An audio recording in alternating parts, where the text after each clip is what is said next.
Good evening, everybody, and welcome aboard for another episode of What's Your Issue? This is episode number 4 here for Monday night, the 29th of October. We'll be talking about the books that shipped last Wednesday, the 24th of October. And here with me, as always, I have my stalwart companion, Mr. Stephen. Laura, how you doing tonight, Stephen? I'm doing good. All right, well, let's go ahead and get right into it. It was a pretty busy shipping week. I don't know. Did you feel it was a good week overall, Stephen? It was all right. I mean, it wasn't. I don't think much comics came out this week for me. Yeah, I felt it was a little.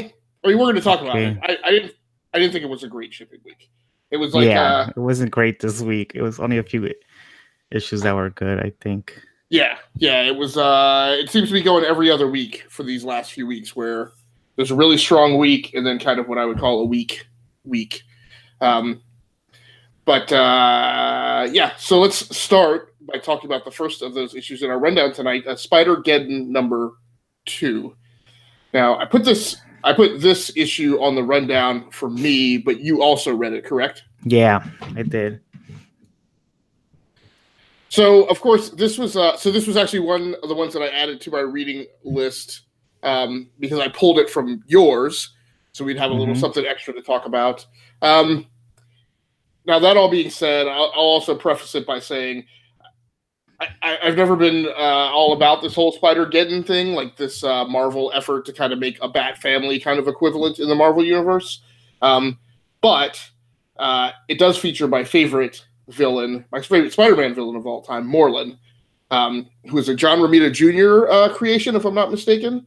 John Romita Jr. was doing the artwork at the time. I think he was actually created when JMS was writing Spider-Man. So I am a big fan of this character. I'm not so much a big fan of the whole Inheritors shtick. With it's not just Morlun, but it's also his family. And I think we didn't talk about Spectacular Spider-Man last week, which was where Morlun came back. So in this issue, you have I don't know what you call them, the Spider-7, I guess, facing off against two of Morlun's siblings. So you had Otto Octavius, who's now the Superior Octopus, which I think is pretty cool. Miles Morales, Spider-Punk, Spider-Gwen, Spider-Woman from, I guess she's from another Earth, from Earth 982, and then Octavia Otto, the Otto Octavius equivalent, essentially, from Earth 1104, and Spider-Ham. And let me say specifically, I'm not a huge fan of Spider-Hams at all. I like him a lot. Okay. So the talent on this issue, you had Christos Gage, Jorge Molina on Christos Gage on story, Jorge Molina on pencils, crazy mix-up of multiple inkers, Jay Leiston, Craig Young, and Robert Poggi. I believe Poggi, and on inks, and then David Curiel on colors, the great Travis Lanham on letterers. So, excuse me.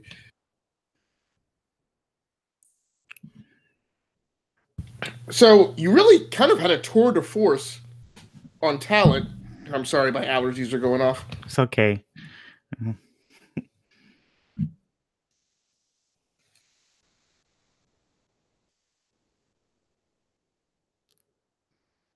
All right, we'll continue trying to get through it. So I really had high expectations for this issue, and based on a story by Dan Slott.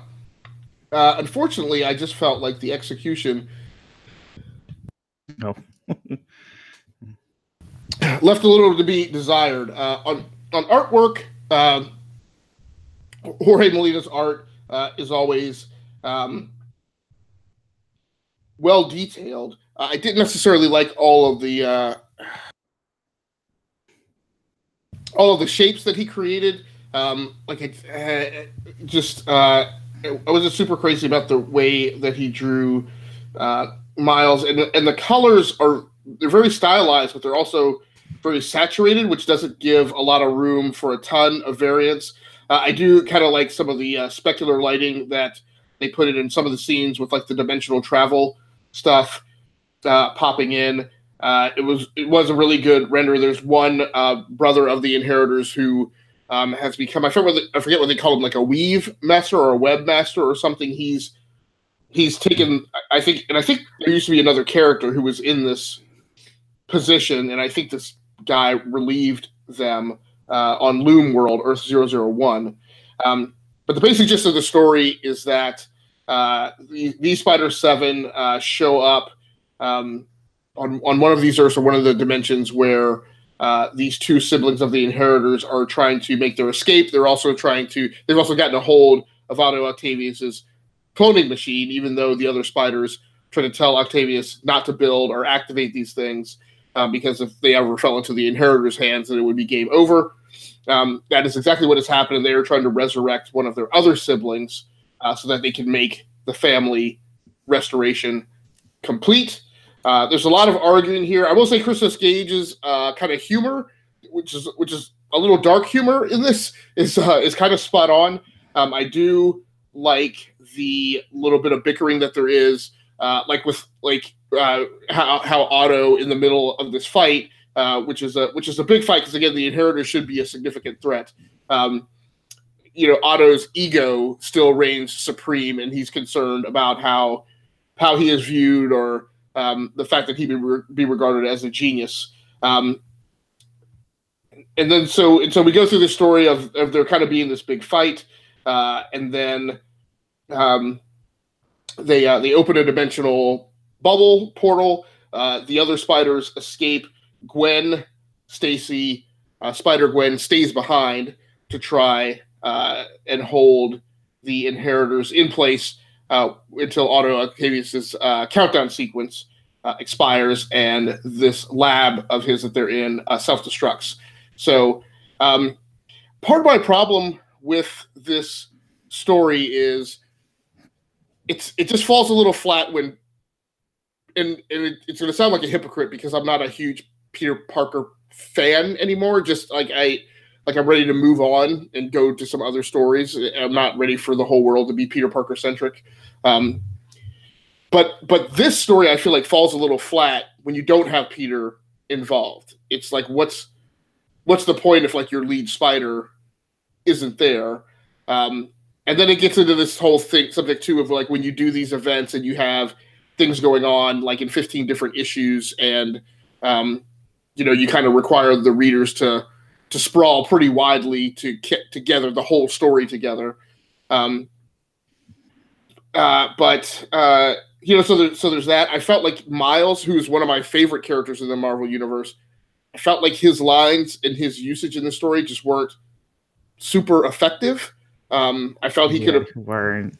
Yeah, I agree. They weren't effective. Cool. Yeah. So I felt like he could have played a more prominent part. You have, as you get into the end of the story, and this is where I think it kind of unraveled for me, because I really feel like of everything, it just failed to stick the landing.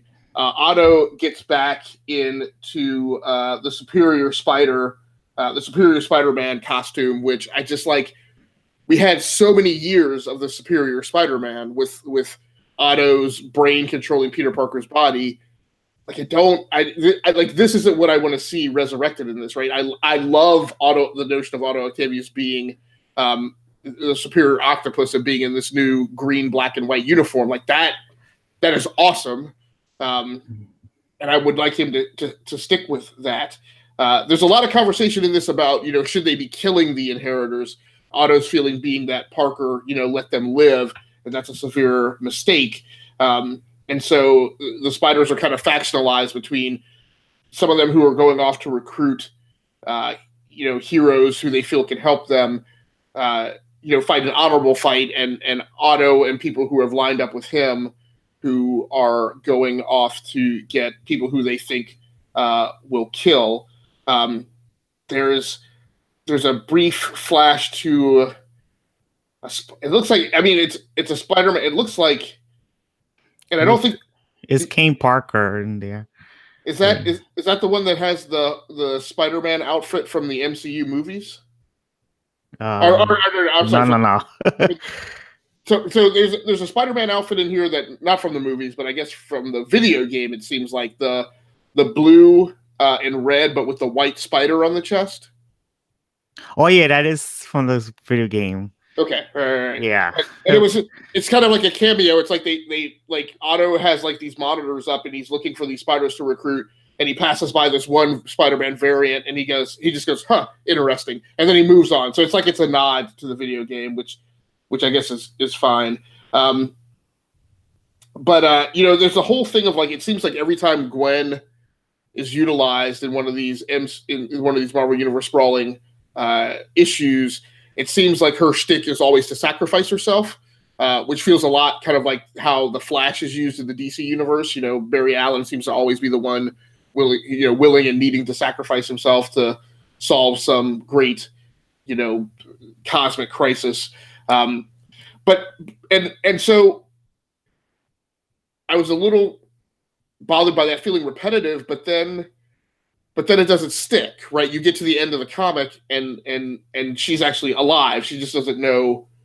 Well, I mean, it says she's on Earth 3109, and maybe that has some significance. But so overall, I mean, in particular, when they did that, I felt like, well, you just kind of ripped the carpet out from underneath me from my feeling that any of this has any consequence, right? So, which is my kind of whole problem with them regurgitating this event again anyway. So, again, Jorge Molina's art, now that I'm looking at it again, is really good. David Curiel's colors are really sharp. Spider-Man is one of those things that I feel for a colorist is a lot like getting to work Green Lantern in the DC universe, like getting to work with a character that has such a color-rich ecosystem with the deep reds and the deep blues. I would think would be a colorist's dream, and Curiel does a really good job of bringing those to light. But again, the problem with this though is when it is kind of that oversaturated color palette, right? It's kind of like an OLED screen, right? Like Samsung does on their phones, kind of. It's exactly that. It's super saturated. It drips with rich color, but to me it makes it hard to pull off any really effective shading and shadows. So I don't know, man. What did you think about this comic? I thought it was okay. I wasn't much of a big fan of Miles trying to argue with Otto Octavius because Otto Octavius made more sense than what Miles was saying, and because they did the inherit they didn't kill the inheritors the first time, and now they escaped and they're causing havoc again. So it does make sense to try to kill them off this time, it just didn't make sense that Miles. Well, I mean, his argument didn't make sense. I guess, and I don't. I probably track on that, but it makes sense. Again, it puts a burden on the reader, right? It makes sense if you think of this as being the post-Civil War II Miles Morales, where the whole big thing was that the guy who could see the future crimes people were going to commit had seen that Miles Morales killed Captain America, but Miles sheered away from that, right? And that didn't actually happen, and that's not what he actually did. But I'm sure that concept that he could ever follow a path that would result in him killing somebody like Captain America is a big part of his character makeup now. So for that aspect, it makes sense. But again, that's a bit of a stretch because again, you're putting that burden on the reader to have read like all this past stuff and have all that connective tissue. At the end of the day, I rated this book a 6.0 out of 10. The art's very solid, not perfectly in my wheelhouse as far as what I particularly like, but I felt like the story was a bit not headed in the direction that I want. And I guess probably strategically, when I talk about Marvel as a business, this is not what I put Christos Gage and Jorge Molina on, right? Like that is I mean, you got Christos Gage. That's a big high-powered talent. Yeah, he's a good writer. I don't know, for some reason this one wasn't his strong suit. Well, I think I'm sure he got editorial direction, right? I mean, it's a mini series and it's an event, so I'm sure he's being told, where this should go. But I'm like, again, I think it's supposed to be Dan Slott's story, and since Dan Slott went off to do Fantastic Four and Iron Man, they put him to take part of the story. Yeah. So talk to us about What If Thor #1. You're making a career out of reading these What If books, man. Oh, well, I didn't like the last one. They had a What If Ghost Rider. I didn't like that one. But I really did like this one. What if Thor was a frost giant? Number one, and let me see the talents. The writer was Ethan Sachs, and the artist is Michelle Brandy. And so yeah, this what if issue really wasn't expecting it to be interesting, but it turned out it kind of was when I started reading it. It was about if the frost giants had killed Odin and they were to raise um Thor Odin's son to become their child, the frost giant's child. So they also had Loki in there, and he looked more like a. It was kind of interesting. He looked more like a frost giant than a human. Like this Loki was different, and the frost giant raises both Loki and Thor, and he also did capture Freya and put her in a cell, and Loki started becoming jealous because the frost giant started admiring and having like admiration for like Thor as like the better son, and chose him to have the Mjolnir.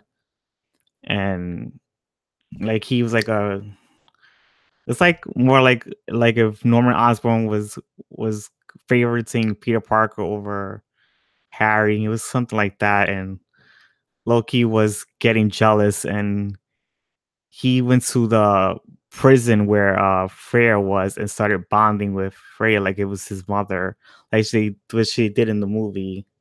I remember they had like some sort of bond, and I thought that was pretty interesting that they had the bonding like they had in the Marvel Cinematic Universe. I'm not sure they had a relationship in the 616 universe, him and Freya, but I remember in the movie they do.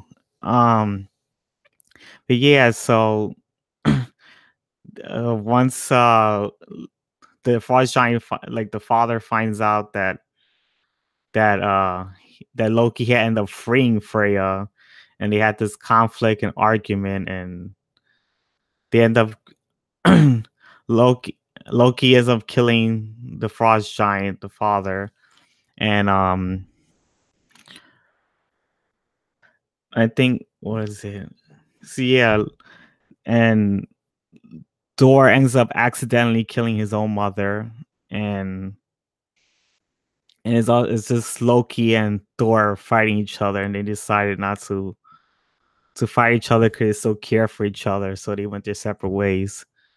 So yeah, I just really liked the interesting concept to see something different, and I really did like that. Even though there were certain things that were different, some things remained the same, like Freya's and Loki's relationship, like their mother and son relationship. I did like that aspect, and the art was really it was really well, nicely done, and it was pretty much detailed. I did like the art a lot.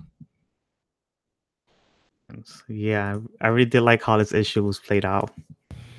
Cool. And what did you score this one? I would give it a 8.5 out of 10. Okay. So, yeah. Very cool.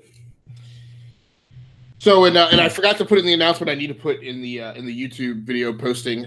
So again, this is a spoiler review show. So we are gonna. I mean, in segment number 1, we're gonna run down 6 of the books that we read from the shipping week of 24 October and talk about them in detail, including what review scores we would have given them.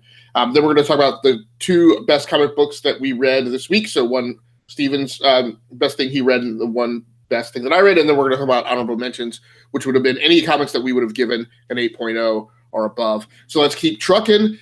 Old Lady Harley, again, similar to Spider-Geddon. Like, why are we doing this? So So Old Lady Harley is yeah, the premise is that at some point in history, in the current timeline, I guess Harley loses it, and she's a hero at the time, but she loses it and kills the Penguin. I guess this is still in the shtick where she owns like this property on the waterfront on Coney Island, and it's an apartment building that she rents out to people and tries to help the tenants of her property find the straight and narrow. So she kills the Penguin. She feels vast remorse, or actually, what she feels is that she's no longer a hero. It slides her back to the side of being a villain.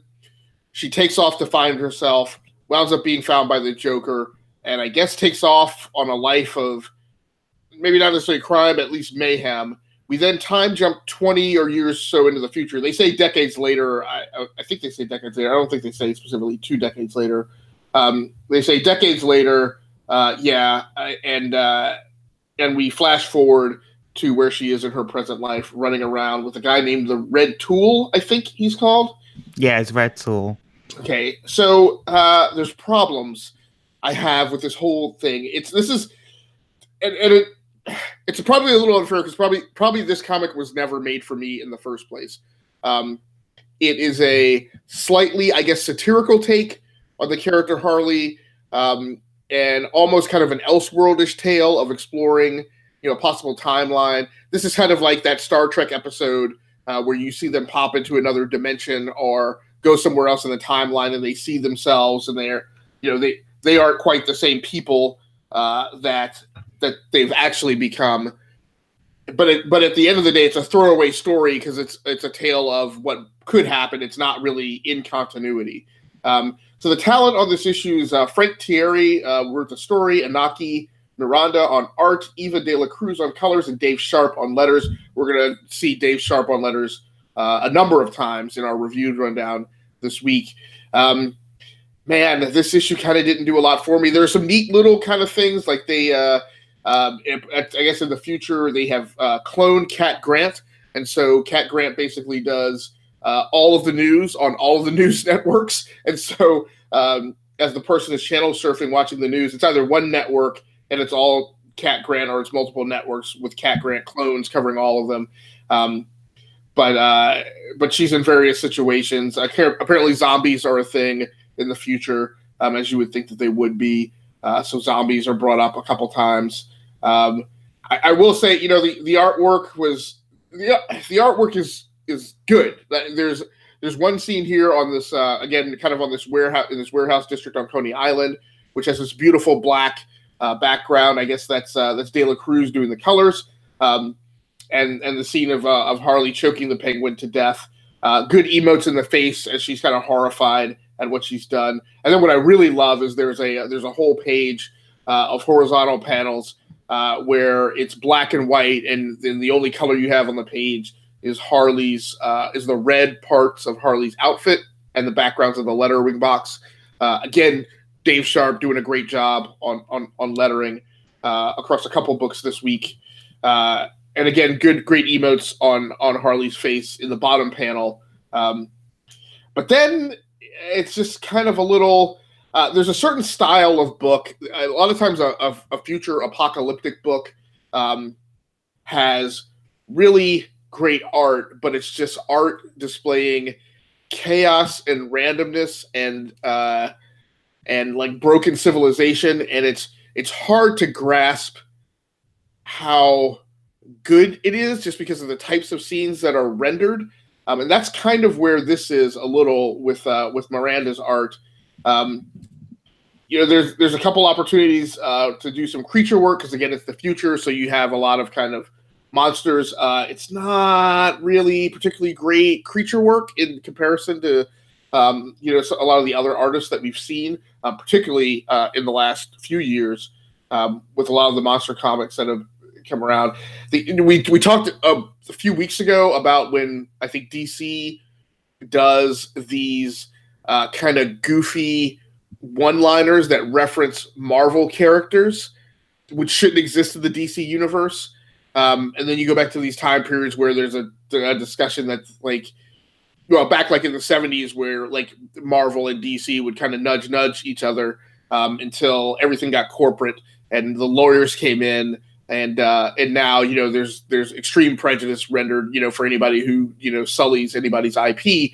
But Harley has a line in here where basically she's talking about heroes. She's talking about people who, comic book characters who have died, but then been resurrected and come back. And she makes a line about the redhead who controls minds, you know, directly talking about Jean Grey. So yeah, that was pretty funny. Yeah. You know, and it's a little risky, right? Because it's Harley Quinn, so you expect some silliness.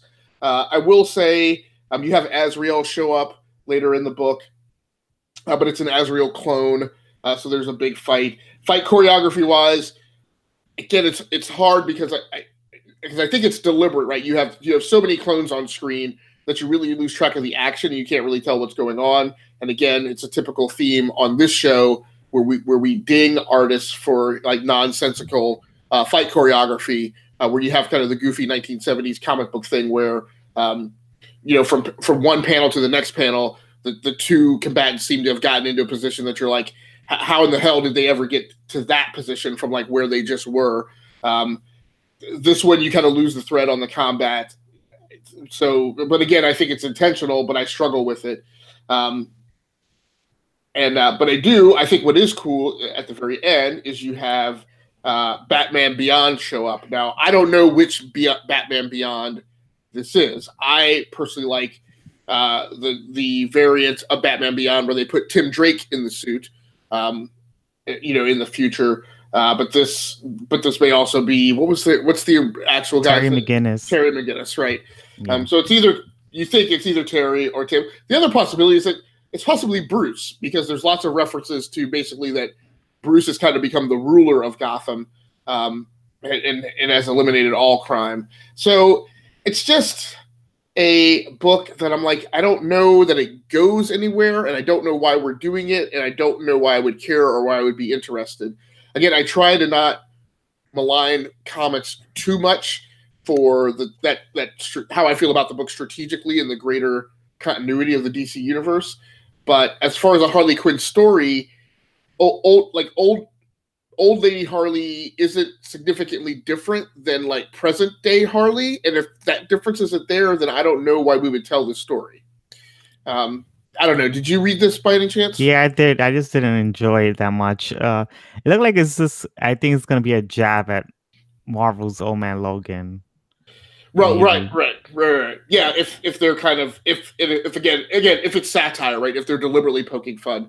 Now, this is the first book in a theme, I think, throughout this week, because we have two other. It's really, we need to have a discussion about how our poll list went up this way, because we had a very strong theme of books that were nonsense in the mix, and again, I think that very much colored my perspective on this week. And it's just kind of weird that across Marvel and DC, that all of these books would have come out in the same week. So I scored this issue a 6.5 out of 10. And this was the third comic that I read out of my stack this week. Again, I was as lukewarm on it as I was about Spider-Geddon. A lot of the same questions. Why are we doing this? What difference does it make, and why would I care? But I did feel like Miranda's art is very detailed, and it's really good-looking art.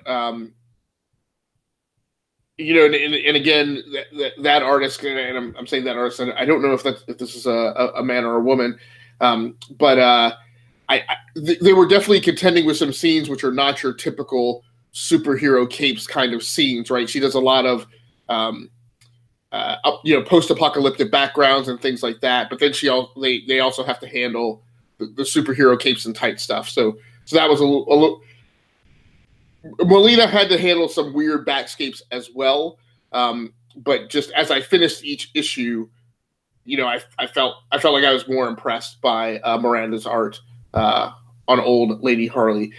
Let's talk about the next kind of nonsense book that we both read. Yeah, this book was nonsense too. It's freaking Moon Knight number 200. So I can't remember if I put this on from my pull list or yours. Oh, But go ahead. I had it on my full list. Yeah. It was the writer's Mac Bemis and the artist Paul Davidson, and I know the colors are Jason Barrows, Jeff Lemire. Is that many people on colors? I don't know. But... Well, I think this was a slightly Oh. oversized issue at 32 pages. I think there was a lot, yeah, because you had Davidson on art, but then you had Jason Burrows, Jeff Lemire, and Bill Sienkiewicz as guest artists. I suspect that those guys did like a page or two, maybe of scenes from when they were each on the on a Moon Knight comic. Yeah. May have been what. Oh yeah, they did have multiple different artists in that book. Yeah. Yeah. It was a lot of going on in this book. The story was with Moon Knight talking. He ends up meeting up with Ra and the Truth, and they end up getting arrested. And what is it? For some weird reason, and Sun King. Yeah, the Sun King. That's what it's all about. Yeah. And they end up going out of Ra ends up getting out of prison, and Moon Knight brings him over to his house to meet his wife and his child. And they end up talking to each other, and Moon Knight's I'm not sure if his girlfriend or his wife, but she doesn't like Ra, the Sun King, and she doesn't like that Moon Knight thinks that he has been convinced that he's turned to a good person, and they they end up talking to each other. He talks to his daughter, gets to know his daughter a little bit, and they go off to fight. I forgot the villain's name, but it was Moon Knight's uncle. They went to go fight off, which is like some Nazi. Yeah, his father not his father. His uncle was a Nazi. I guess. Yeah, he was a Nazi. That's all I would say. But yeah, they end up fighting his army, and then at the end they kill off Truth and Moon Knight's uncle, and then they end up putting Ra back into prison to, I guess, redeem himself, and that's how it ends. But this issue was really it was really all over the place. I did not like it. I would actually give it like around a 5 to 6 out of 10. It was just way too much. Like, they really try to make Ra into a good guy, and like in the span of one issue, which does not work for me. It's like they didn't have good character development. He's just a bad guy, and then bam, the next page he's a good guy, which doesn't make any sense to me. That's not how character development works, and I don't like that they try to push that character development in the span of pages. It just didn't work well with me. And I don't even know. I mean, it's so hard to know what the primary point of this is, right? Most of the book is a big monologue from Sun King, kind of running in the background and popping in, like strung across like every other panel. Mm-hmm. And it's a lot of Sun King talking to Mark about like who he is as a man, and who he's trying to become, and why he is the way he is, and why it matters or doesn't matter. And I just I'm sorry, I'm a mainstream guy, right? I listen to pop music. I'm not super into indie movies or foreign films. I'd go see the AAA blockbuster stuff, right? Like, I don't like. Look, there's a point where comics, and I'm just going to say, there's a point where comics get too artsy, and that they kind of undo themselves in their effort to be kind of overly pretentious. That's what this comic is to me. It is a super overly pretentious, nonsensical, where the red fern grows, like Faulkner kind of effort. And I'm just like, look, well, and I think there's a place for that in comics. I don't think that place is in a mainstream Marvel character comic that is the final issue of a run. Like none of this stuff makes any sense. Not even the ending, right? At the end, we see Mark dropping off Sun King, who I guess is still suffering from mental illness. Yeah, even though even though he's portrayed throughout this comic as being the one who's more stable, and he's trying to lead Mark to a point of sanity. But then the killer thing is, so he's dropping him off. He picks up his phone and he calls what appears to be, I guess, his wife to tell her, yeah, I've dropped Sun King off. I'm coming home. And then he turns and walks away. I have no idea who this guy is in the background watching Mark Spector walk away. And I mean, I guess they assume that, most people reading the issue number 200 would be people who have been on this run at some point. You would know who that person is. But I mean, it just, man, I mean, way to fall flat on a face on a landing. There's a lot of everybody screaming in this issue, which I've mentioned over the past few weeks. It gets to the point where it's dull. There's this point where he's in Moon Knight. The person in the real world is Moon Knight, but the Moon Knight character is overlaid transparently on top of one of Mark Spector's personalities. This is in the middle of a fight with Truth, and it makes it difficult to track what's going on. I mean, I could think that the art is good, but there's some particularly great panel. There's a one page with a 2-part panel that is a zoom in on Sun King's face, and it is gorgeous. I mean, in the articulation of the facial features and the shadow on the wall of Sun King, but then a lot of it it's just so weird and Edward Scissorhands and crazy that it just doesn't it makes so little sense that it makes it hard to consume. I kind of like this Moon Knight. It's a shame that I'm seeing it for the first time, and this is the last issue. I kind of like this rendition of the Moon Knight armor, which has actual metal plating on the shin guards and on the forearm, and at the belt. But yeah, like you said, I mean, I rated this issue a 4.0 out of 10. Yeah, it's really bad, and it's just I don't know. I think I kind of understand why this series did failed, because to me, I noticed that Max Bemis, his psychology on what mental issues are, I don't think that's not his strong suit. He knew a lot of stuff. He knew a lot of stuff about German history with Nazis and hating the Jews, but when it came to mental, knowing things about mental disabilities, he wasn't really. It was very weak on that. And yeah, I could see that it didn't make any sense with Rob just turning from a bad guy to a good guy with a finger snap. It just didn't make any sense.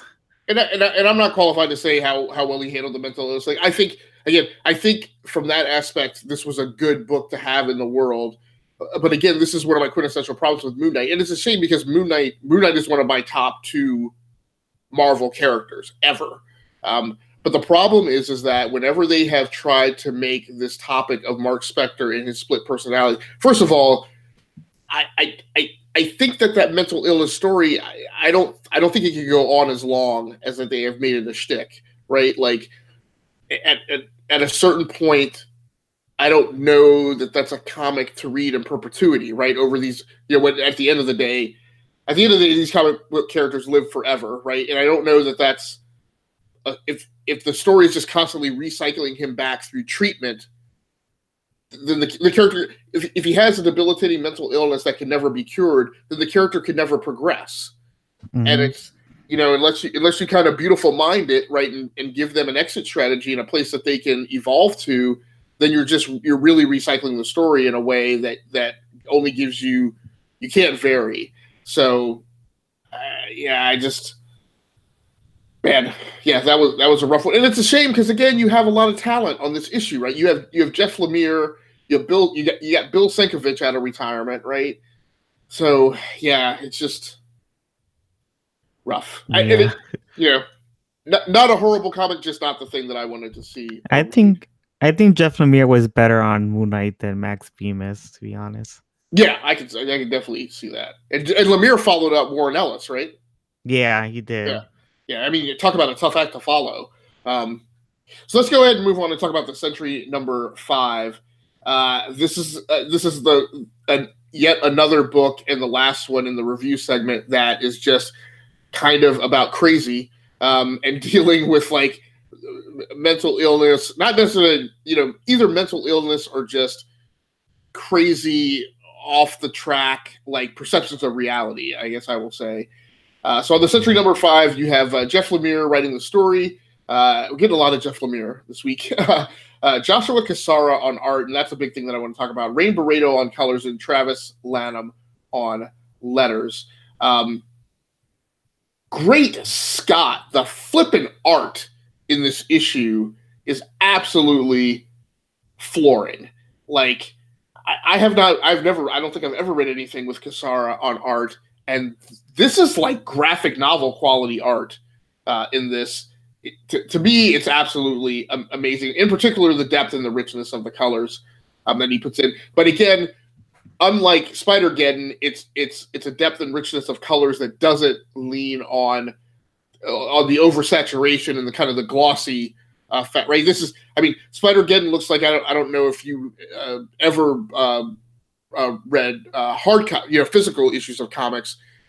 Yeah, I have.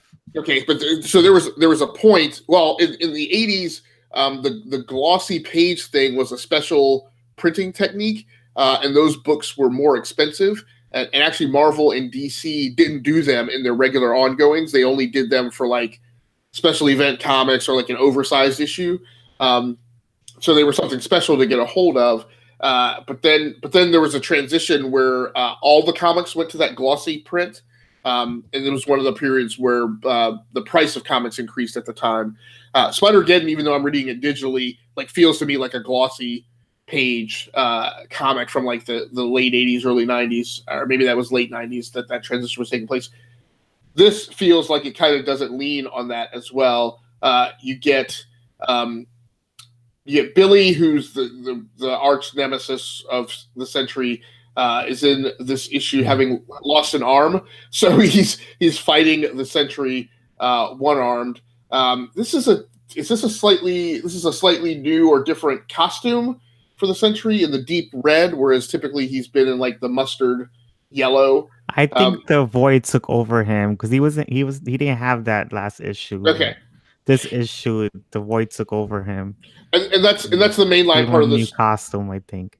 Right, and that's the mainline part of the sitch in this is that this is a new status quo for the Sentry, where rather than feeling constrained or enslaved by the Void and therefore unwilling to fully access it or ever to tap into the power of the Sentry, Bob has decided that no, maybe the thing to do is to embrace the Void and invite it in, and that's what he's done. His power levels are now off the charts.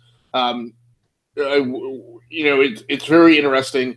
So you have the Avengers in this issue show up again, and this is one of the most powerful renditions of the Avengers that has ever been gathered, with Captain Marvel, Iron Man, Thor, She-Hulk, and I would now Roid Rage She-Hulk, right? Savage She-Hulk, kind of. Now that she's kind of presenting more so as the Bruce Banner style Hulk, and Captain America. And Avengers tactics are a little better this time around. I kind of threw shade at the way they were used in the Immortal Hulk a few weeks ago, because they all like attacked Hulk one by one, and I'm like, I think you guys need to dogpile the Hulk. I don't think you're going to beat him going one-on-one. And in this one, we have Jen Walters attack the Sentry, but then the next wave of attack is at least Captain Marvel and Thor trying to double up on him, but Sentry just kind of bats them away. and he flies off and fights what is the guy's name, Cranio, and quickly Yeah. dispatches him. Um, but this is really again another status quo flip where it's a big standoff between Sentry and the Avengers, and really, I mean, and I think this happens rarely. I mean, these are the Avengers who just recently captured the Hulk, right? You know, Macabre, Jekyll and Hyde, like super powerful Hulk. Yeah.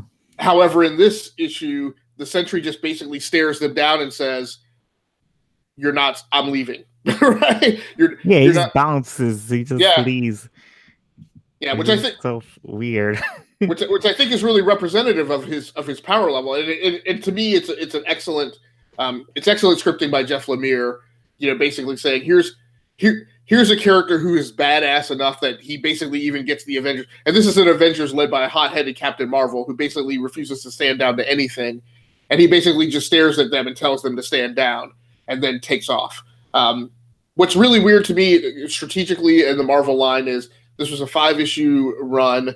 I don't know what's going on with this character, where it's headed. But the closing lines clearly tell me that he's not a chess piece being taken off the board, right? The Avengers are saying they expect him to make his presence known in the Marvel universe. So it's going to be very interesting to see what happens.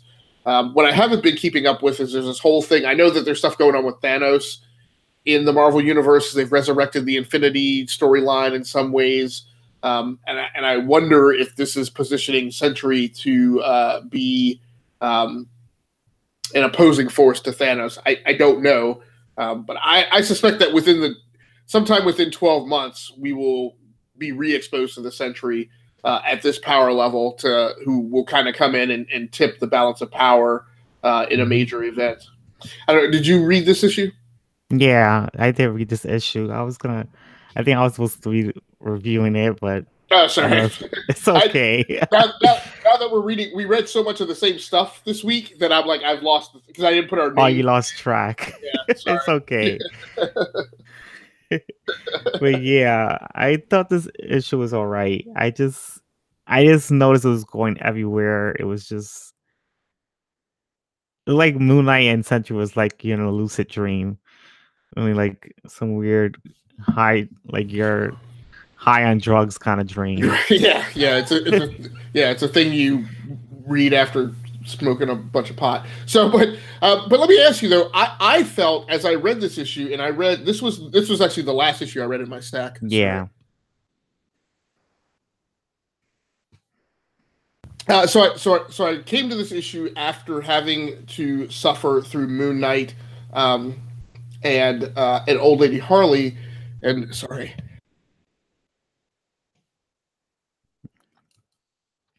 So at this podcasting station, I'm sitting right underneath my air conditioning vent. So No. that's probably why it's I have bad allergies anyway. But I felt like this was markedly more structured. Sorry, and it was a tale of a twisting of psychological perception, but it wasn't so like Stanley Kubrick like that. It was like unintelligible. It was not a series of like random flashes of color like those other books were, and to me it markedly stood out. And again, man, I want to know, and I may look this up now. If anybody knows me, like I'm into comic books and I read them, but I don't tear off a lot to go dig up a lot of extra detail outside of the comic itself. I may flip that script because I want to know what this guy Josh Cassara is doing next. Like, I'm hoping he has another gig lined up on an ongoing comic, because what he did in this is just amazing. Now, part of this, I guess I should give additional credit, is Rain Barreto on colors as well. But that pairing was just spectacular on art. I'm pretty sure it probably was the best art that I read, the best art that I saw this week. And I actually scored this book an 8.0 out of 10. And I'm not a super huge fan of the Sentry. So what review score did you give the book? I gave it like a 6.5 1.5 because it was just kind of weird that that the Sentry, the younger character, I forgot his name. I think it was Will. The Bill, yeah. Bill, yes, Bill. He was forgotten in the towards the middle of the issue. And Right. like he fights him, and then he fights the Avengers, and then he fights Cranio all in one issue, and it's just and then comes back to the Avengers. Yeah, it's and he just runs off. Like he doesn't even finish the fight. He just quickly runs off. So it's like they're packing so much in one issue. And I wasn't sure in the series. I wasn't sure what was happening in Sentry's head and what was happening in the real world. It was kind of hard to decipher that throughout those series. Yeah. But I definitely felt less of that than I did in Moon Knight. Yeah. Like in Moon Knight, like every panel, I was like, is this in the real world or is this in Mark Spector's head? I guess so. The interesting thing as we're talking through these, right, is I definitely felt as we read these, we had three kind of psychedelic issues in the stack this week: Old Lady Harley, Moon Knight 200, and Sentry #5. And it's interesting because we both followed kind of separate paths of how these impacted our taste. The way you landed, and I was wondering this as I was reading through the second. I was like, I wonder which way he's going to break, because I could definitely see that Stephen will like read all three of these issues and kind of lay them all in the same pile and say like, that's not for me. Like, Yes, you were right. And then I wound up breaking the other way where, and again, I often wonder if impacts like this are tied to the order in which we read the books, which is what, like for me, I take my books, I put them in a big, basically randomizer, and the order that I'm going to read them in spits out, because I don't I deliberately don't want like if I have something in my recurring pull list like Batman, like I don't want to read my Batman comic the first comic every week it comes out, right? And I don't want to let it be the last thing I read every time it comes out, because eventually that's going to skew my perception of the other books that I'm comparing it to. So for these, I broke the other way, where having felt that Old Lady Harley was so bad and Moon Knight 200 was even worse, when I hit Sentry, I was like, oh, this is like those other books, but it's done so much better. And I wound up having higher regard for it, maybe, because of where I read it in my stack. So now you also read Wonder Woman #57? Yeah, I also read Wonder Woman 57. Yeah, so I don't think I originally. I think it was me who put this on the list for me. But do you mind? You want to go ahead and talk? Yeah, I could talk about it because I actually read it too. The writer was James Talley in the fourth, and the artist is Emanuela Lupicciano, and the inks is Ray McCarthy, and the colorist is Romalo Fajo. I'm terrible with these names. Yeah, Romulo Fajardo. Yeah, Fajardo. Okay, you got it. Yeah. This issue was mainly it was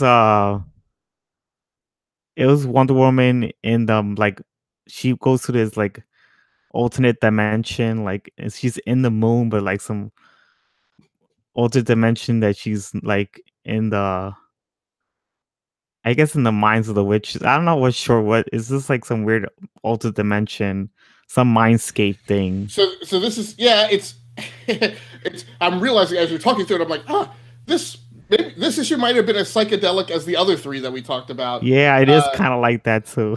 But yeah, it's some I don't know. It's some I guess it was like I thought of it as like a pocket universe or another plane of reality. Yeah. Where, well, and it may be her. When you get to the end of it, what it looks like is that this villain Hecate, who I think is I can't remember. It's one of those witch villains. Yeah, but it's someone. I think Hecate is in Greek mythology as a witch god or something, or goddess or something like that. But But she has possessed Diana's body, so this also may very well just be Diana inside her own head. Yeah, I think that's what mainly was. And what is it? I, what is it? I noticed that Constantine and Zatanna and Swamp Thing are trying to fight off the control for Black Orchid being controlled by the witches, and and they do end up at the end of the issue they end up do fighting off control for Black Orchid and Mara to Dawn, the Native American character. And what is at the end of the issue, Wonder Woman, she doesn't know that she's dead, but supposedly she's supposed to be dead. Because throughout the whole issue, she's talking to this other magician character, which I don't know too. I'm not too familiar with. But yeah, they're talking, and then she finds out that she is actually dead, and that's how it ends ends as a cliffhanger. And I really did like this issue. I honestly would give it like a 8 out of 10 because I did like the discussion that Wonder Woman had with the other person that was in the world. They had some interesting discussions about the mythology with the witches, and I did like Satana talking to Constantine, and she finds out that he has cancer, and I thought that was interesting that they had some discussion about when the upside down man was like taking out his blood and stuff, and almost killing him in the previous issues. Constantine confesses to Satana that he's been having cancer and he needs to find a way to fight off these hexate before he ends up getting before the cancer kills him. Yeah, so you landed on this a lot better than I did. So this was the second book. This was the second book in my stack, and so yeah. So again, this is a little bit of this is caught up in what DC is doing as a company, right? Yeah. And it's weird in that I didn't like I didn't feel so we had the Justice League Aquaman crossovers with Drowned Earth, and those feel okay. This is interweaving. This is a Wonder Woman issue that is very much more so a Justice League Dark issue than it is a Wonder Woman issue. It does feel that way. Yeah, so I get to the point where I'm like, why are these two different comics? But I mean, you have the entire Justice League Dark in here. On art, there's some gorgeous like backscaping, and when Diana is on whatever is in her own head or in this alternate dimensional plane or whatever, where everything is black and white except her. That stuff looks gorgeous, really great. And so take a look at it. Correct me if I'm wrong. This is the movie Wonder Woman costume, right? That she's in. Yeah, she's in the movie Wonder Woman costume. Okay, yeah, I thought that was pretty interesting. And you get this interaction between Zatanna and why am I forgetting Constantine? And Constantine. I don't really like. So Constantine has been de-aged. I don't really care for that. I don't really like Zatanna with the ponytail, which makes her look younger as well. I actually felt like the Constantine having cancer was like I feel that's really marginalizing his character, right? Constantine has become, whether you like it or not, as a result of the movie and then the follow-on TV series and then all the fan fervor and him winding up on Arrow and I guess on Legends of Tomorrow, that character has become wildly popular. Yeah. Having him reveal that he has cancer, terminal cancer, in a Wonder Woman comic, do that in Justice League Dark. That's his show. Or better, spin us a Constantine miniseries, right, and bring him back and have him go through that. This just felt very throwaway. And again, we always have a problem with do things in comics have consequence, and it definitely makes me feel like I don't really know that means anything. I mean, you get every character from Justice League Dark in here. You get Swamp Thing, you get the Detective Monkey, you get Man Bat. You get this other character. I think you mentioned this character like a few weeks ago. We didn't really know who she was. You get Manitou Dawn in Yeah, here. and I know it's a character that Wonder Woman was talking about is Witchfire. I just remembered now. Right. Well, and then you get Sisterhood of the Slight Hand. Like, you get all these characters piled in here. I'm like, hey, is this a Wonder Woman comic? Like, I feel like Wonder Woman was hardly in this comic at all. And then, and then you get the whole thing about Diana dying at the end. That is yet another. Yeah, I don't think she's dead, but this is they want to leave that as a cliffhanger. I think. Well, right, and my problem is, and I get it. I know that we reset with Rebirth and everything, but I'm like, isn't she still the God of War though? No, I don't think she's the God of War. Because I remember in Rebirth, they found a way to get that out of her. Well, at the beginning of Rebirth, she definitely was, right? Because they made her the God of War at the end of New 52.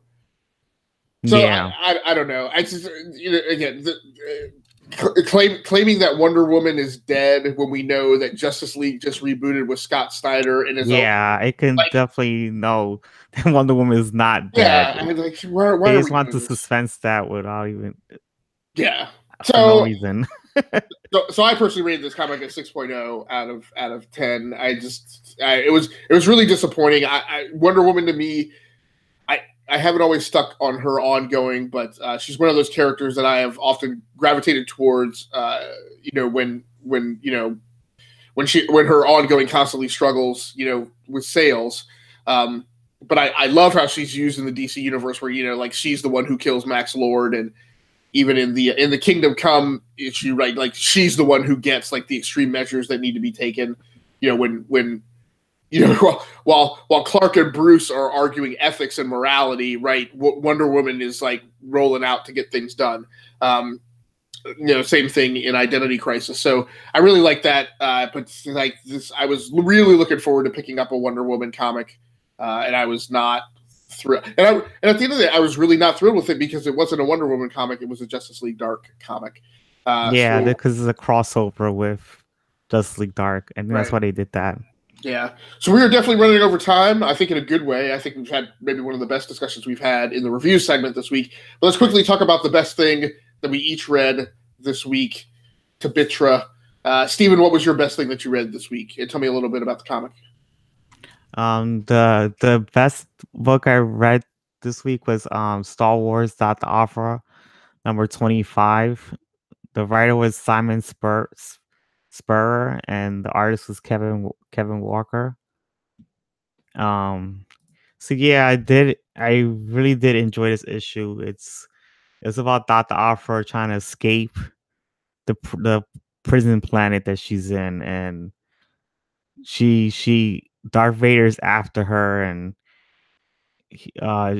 she decides to make the Imperial Guard forget who she is, but it didn't work because their love was stronger than I guess than they thought it was. Like, because the thing is, Dr. Aphra fell in love with this Imperial Guard, and they've been having this constant relationship. Like they've been running into each other and having kisses and sex, and so yeah, she tried to save Dr. Aphra, and she decided to she told Dr. Aphra to erase the love that she ever had with her, and they tried to do that through the machine, but it didn't work because the love was way too strong for her to even forget that she ever fell in love with her. So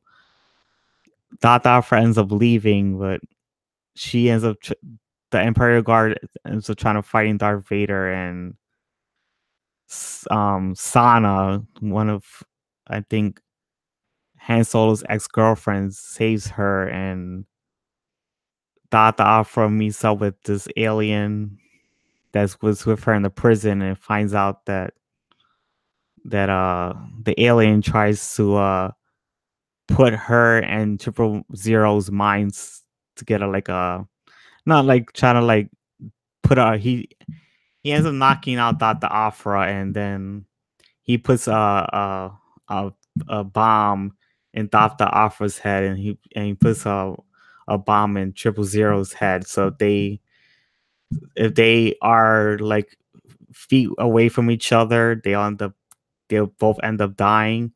So there's a lot that went on in this issue. I would give it a 9.5 out of 10. It was really well done. I did like the interactions with Dr. Aphra and the Imperial Guard. I keep forgetting her name, but yeah, I do like that. I did like that her love was for her was really strong. That even the machine couldn't erase the love they had for each other.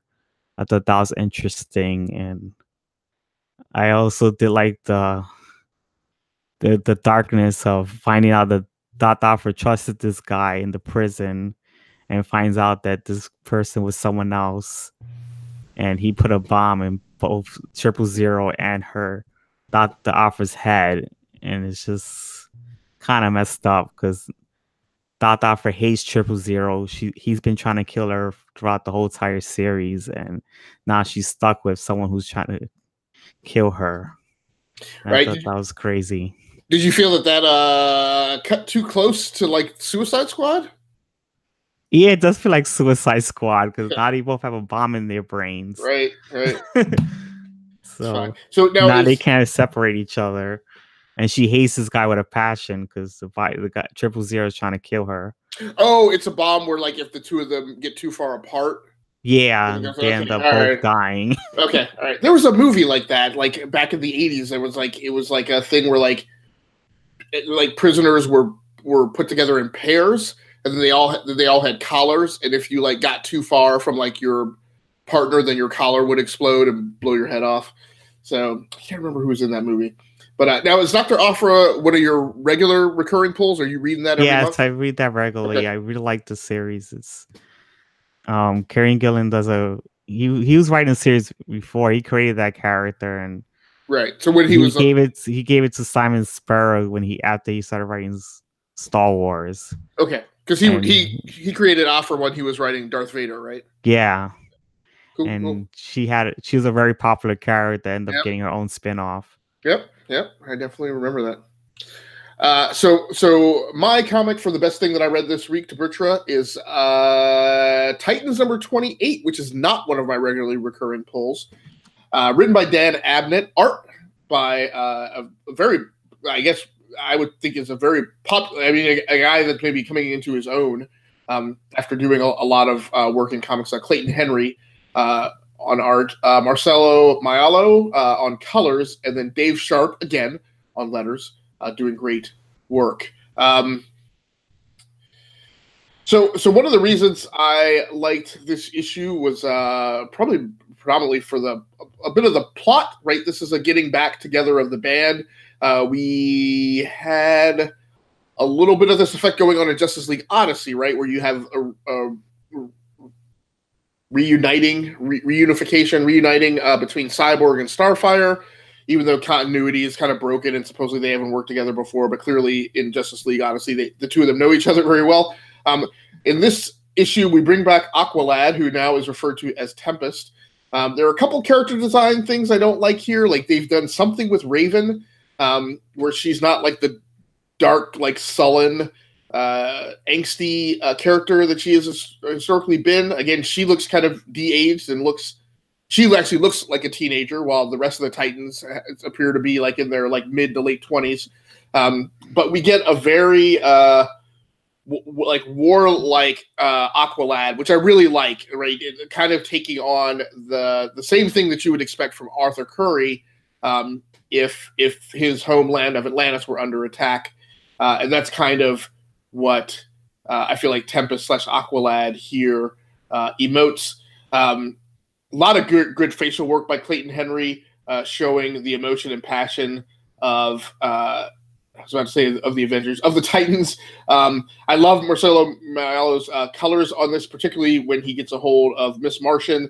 And it's neat that when Miss Martian and Beast Boy are next to each other, that they're slightly different shades of green. So that attention to detail of differentiating those, like really well done, kind of ultra realistic work on art. Particularly when this dude can draw a damned Aqualad, right? Like, I mean, it's really great work. I also didn't know Aqualad had eye blasts, but apparently that's a thing. So, and I've talked a little bit about how some comics as of late are doing this thing where the industry got super wrapped around the axle a few years ago about doing thought bubbles, and they went away. So letterers have been trying to figure out different ways to do thought bubbles, but not make them thought bubbles. And so Donna Troy has a lot of exposition in this issue, and it's done really well in her thoughts being in black boxes with gold lettering, which is very prominent and very easy to see. Dave Sharp does a great job in not falling down the hole that some letterers do, between him working with the colorist and artist about like these boxes, and then they become really difficult to understand. Like, because again, there's no key code in the back of the comic, right? There's nothing that says, hey, the black boxes with the gold lettering are Donna Troy, and the blue boxes with the yellow lettering is Aqualad. Like, you're supposed to figure that out.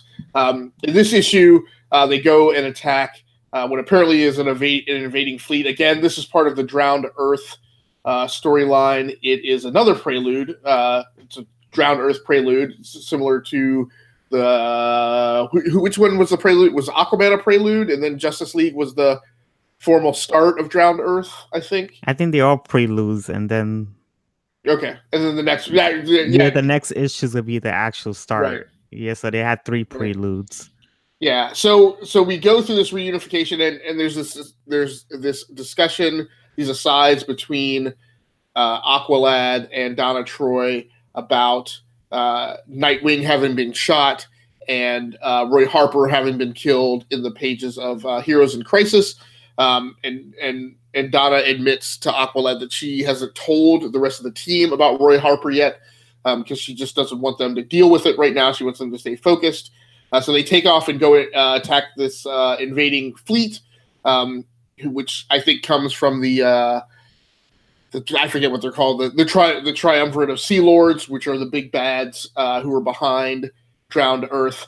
They wind up running into one of them there, Drogue. Again, kind of in similar vein to like the Moreland character in the Inheritors, right? These guys are all tanks that are super powerful, and like even the Titans can't take this guy down. They wind up leaving Aqualad behind, and he is blown out of a ship above the surface of the Earth, and takes a several mile fall to the surface. We don't know what winds up with him, but Donna, decides to get the team out of there at that point. Again, really sharp art on this. It's a sci-fi setting, so there's tons of light blooms and lens flares and all sorts of stuff going off. Good old-fashioned sound effects, a big shkoom in the background. Some of these fights are going on. Story-wise, at least from Abnett, it seems like Dan, like this whole Drowned Earth thing is something that Abnett is orchestrating, because he's on so many of the books as the writer, between Titans and Aquaman. And then cutting across like recent crossover issues with Suicide Squad and whatever. Yeah, so I actually really liked this issue. Like I said, I gave it an 8.0. Again, there still wasn't anything like super spectacular. 8.0 is my minimum threshold, for like really good comics. And there wasn't anything above that this week.